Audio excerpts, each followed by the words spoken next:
11 horas e 45 minutos, pelo horário de Brasília. A gente vai falar agora sobre um tema que tem voltado ao centro do debate aqui no agronegócio, que é o acordo comercial entre o Mercosul e a União Europeia e os seus impactos para diversos setores e principalmente para o setor lácteo aqui no Brasil.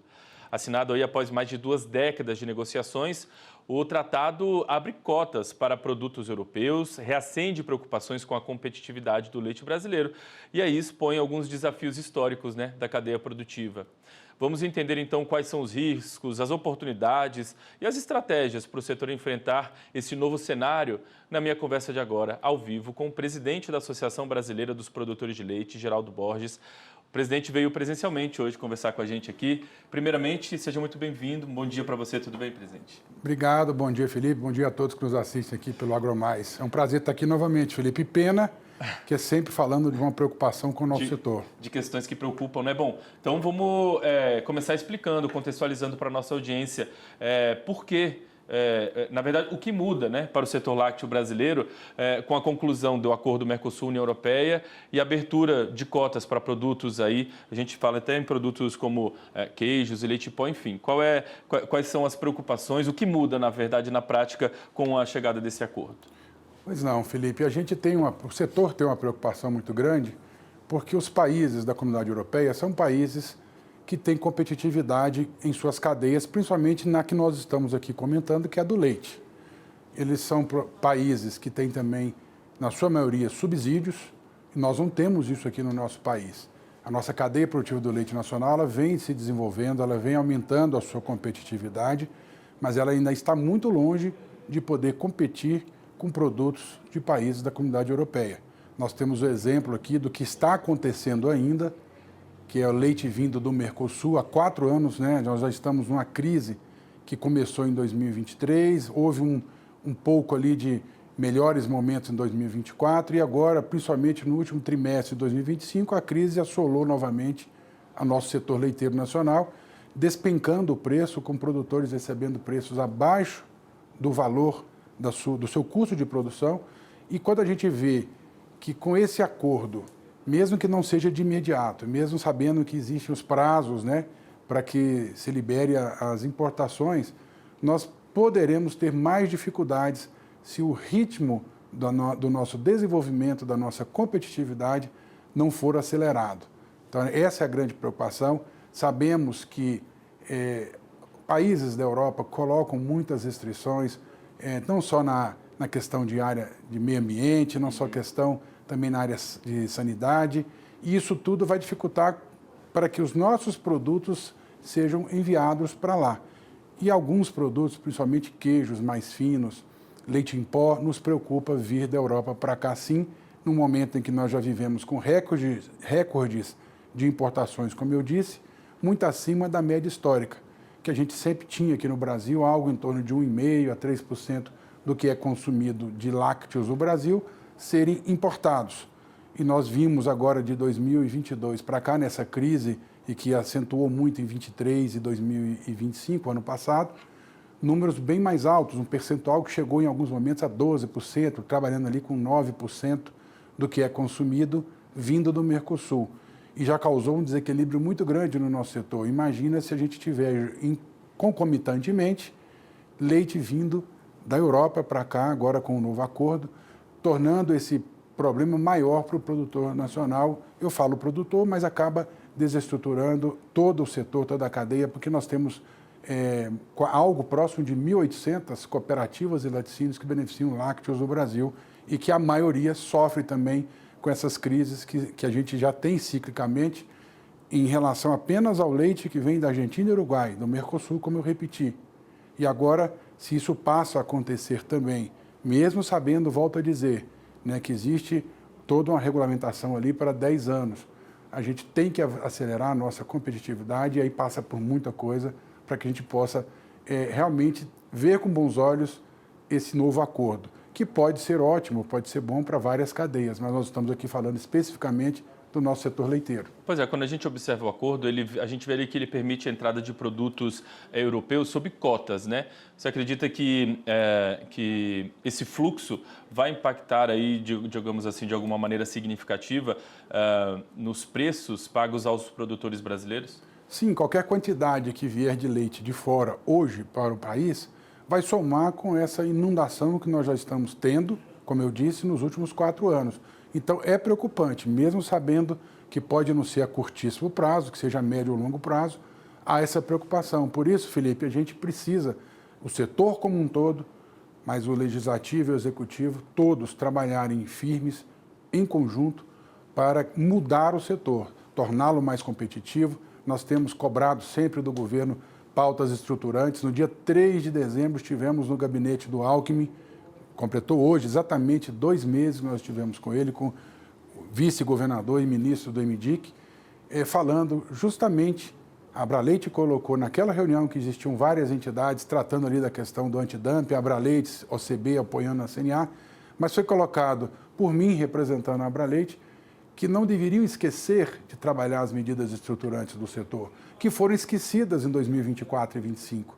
Criou-se, naquela ocasião, em 23, na outra crise, um grupo de trabalho, um grupo ali ministerial, entre os ministérios, para justamente trabalhar e evitar novas crises.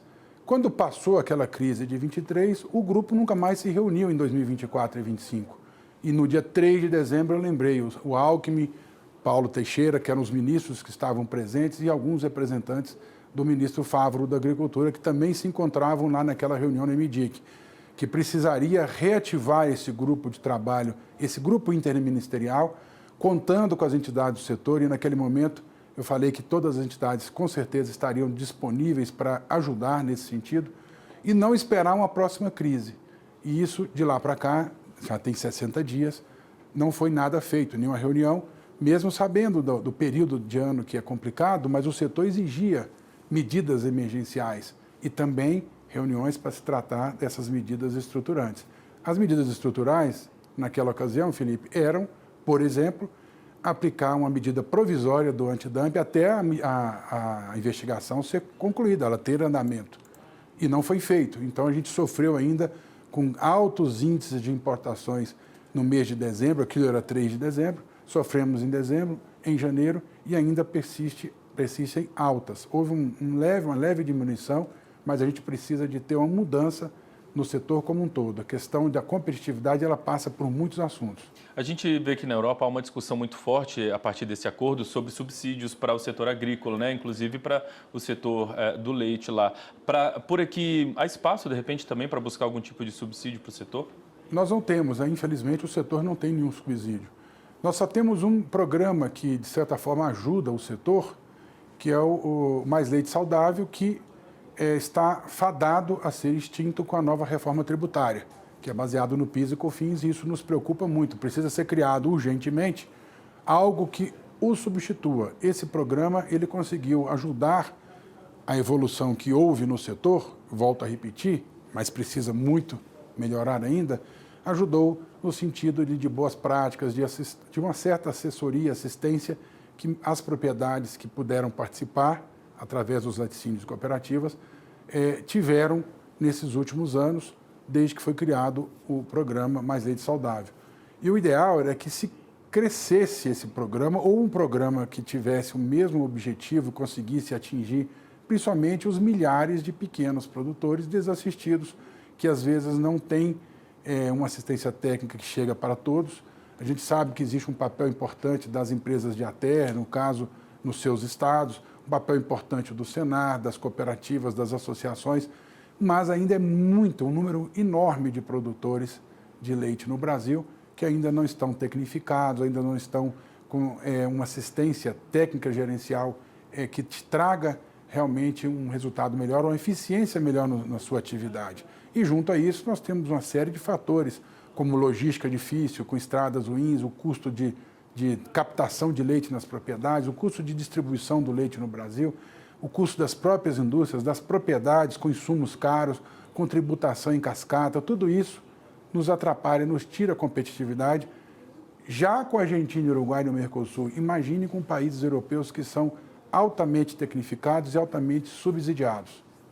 Bom, a gente está falando aqui sobre os desafios, né, que o acordo apresenta, em especial para o setor lácteo, mas na sua avaliação, pelo que se pôde observar até agora, toda essa movimentação, você consegue ver algumas oportunidades também, alguns pontos positivos que esse acordo pode trazer para o setor lácteo, de repente, oportunidades específicas, de repente agregar valor a produtos, aumento de exportações, enfim, você consegue ver algumas oportunidades aí no horizonte para o setor lácteo? O que a gente entende é que pode ajudar a despertar não só a iniciativa privada, no sentido do que você falou, de inovação, de novas tecnologias, mas também precisa o setor estar mais firme cobrando, e nós estaremos, que os governantes possam ajudar nessa parte estrutural, nessa parte que eu acabei de dizer, que nós temos impostos demais, custo muito alto de produção, de industrialização, de transporte, de tudo aquilo que nos atrapalha.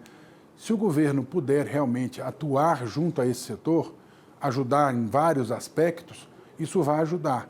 Eu acredito que a assinatura tendo ocorrido agora no apagar das luzes de 2025, vai com certeza fazer com que todo o setor, não só a parte da iniciativa privada como a pública, corra mais atrás dessa competitividade do setor leiteiro, que ela já vinha sendo gradativamente melhorada, mas muito lentamente, e vamos ter que acelerar, porque o tempo passa muito rápido e nós estamos aqui falando de uma crise que começou há 4 anos com índices de exportação muito alto e 10 anos é muito rápido até chegar ao final aí daquele período que ainda tem algum tipo de regra que seguraria exportações para cá de lácteos de uma maneira bastante, ou vamos dizer, mais agressiva. Então, realmente tentar, o setor tentar tirar da situação agora, arregaçar as mangas, né, e trabalhar mais firmemente, cobrar o governo, precisamos de ações do governo, com a ajuda dos nossos parlamentares, da Frente Parlamentar da Agropecuária, da Frente Parlamentar em Apoio ao Produtor de Leite, as entidades do setor, como Abraleite, OCB, CNA, o setor todo vai ter que estar muito unido, cobrando dos dirigentes ações pelo lado público e também o setor tentando desenvolver cada vez mais, como você bem colocou, tecnologias, inovação, etc.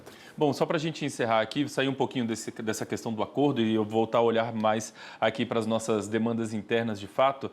O ano legislativo começou oficialmente, né? Agora a gente vai ter um ano, digamos assim, conturbado, tem eleições, então muita coisa vai precisar ser decidida aí no primeiro semestre. Enfim, para vocês da Abraleite, vocês fazendo, né, trazendo as demandas de vocês aqui em Brasília, quais serão as principais bandeiras aí que vocês vão trazer? Que tipo de avanço vocês querem tentar, de fato, dar nas tratativas ou em algumas pautas lá no Congresso Nacional, agora ainda, o quanto antes de começar toda a questão das eleições? O que é prioridade para vocês? Muito bem lembrado. Inclusive, desde ontem nós já estamos aqui em Brasília, né, indo à Câmara e ao Senado, agora estamos aqui em frente ao setor, vamos dizer, ao setor legislativo. A Câmara e o Senado está aqui na nossa frente. Daqui eu já estou indo para lá, inclusive, e nós vamos trabalhar algumas pautas que precisam ser priorizadas. Tem um projeto de lei que foi idealizado pela Abraleite, solicitado à então deputada Tereza Cristina, hoje nossa senadora, foi ministra da Agricultura, e nós solicitamos a ela em 2018, quando ela era presidente da Frente Parlamentar da Agropecuária. E ela protocolou esse projeto de lei ficou na Câmara, não tramitou como a gente gostaria que tramitasse com celeridade, mas agora ele foi aprovado no final do ano passado para que seja mais um dos projetos de lei que estão para serem votados em caráter de urgência. E nós precisamos que seja colocado em pauta. É um projeto de lei que proíbe a utilização da palavra leite e todas as palavras que designam lácteos por produtos que não sejam verdadeiramente de origem animal, verdadeiramente da glândula mamária de mamíferas, que é o leite e seus derivados.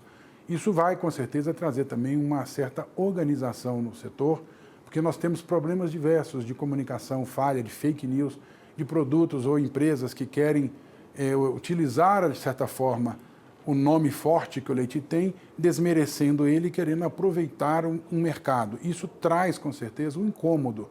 Nós precisamos trabalhar a verdade, dizer o quanto o leite e seus derivados lácteos são importantes para o ser humano em todas as fases da vida, o quanto são saudáveis, alimentos saudáveis. Então, essa é uma das pautas. A outra pauta é, com certeza, dar um freio de arrumação nessa questão das importações que não podem continuar nesse nível. Então, nós temos cobrado o Executivo e vamos contar com o Legislativo, inclusive agora, já que os deputados e senadores, os parlamentares já estão retornando aqui às suas atividades, para fazermos aquela cobrança, aquela pressão necessária para o governo tomar alguma medida. Essa medida ela pode sair pelo MDIC e pode sair pelo MAPA.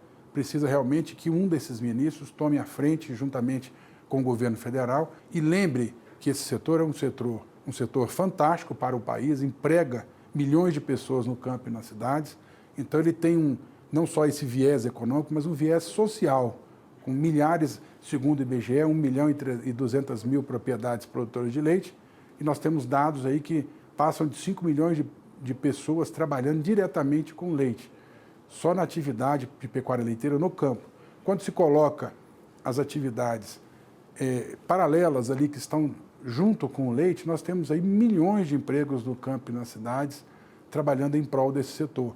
Então, um setor importante economicamente, socialmente e nutricionalmente. O leite faz parte da cadeia alimentar do ser humano em todo o mundo, e aqui no Brasil nós temos todas as classes se alimentando, desde o leite até alguns derivados lácteos mais elaborados, com maior agregação de valor. Então, ele é muito importante para a sociedade como um todo, e o governo tem que entender isso e tem que realmente proteger esse setor para que ele não entre em falência, não entre realmente numa decadência e o Brasil venha, num futuro, ser dependente de importações de leite e derivados para abastecimento. Isso não seria bom para nenhuma pessoa na nossa nação, não seria bom para nenhum de nós ver essa dependência no futuro e ter que pagar o preço que se colocar no mercado internacional. Muito bem, presidente. Eu quero agradecer demais a gentileza de ter vindo até aqui, conversado com a gente aqui um pouquinho na manhã de hoje. Importante esse diálogo aberto. A Abraleite é uma parceira nossa, sempre atende de maneira muito gentil as nossas demandas. Então, muito obrigado, viu? Uma boa semana de trabalho. Em breve a gente volta a conversar em novas oportunidades, com certeza, presidente. Nós agradecemos, muito obrigado, estamos sempre à disposição. Valeu, até a próxima.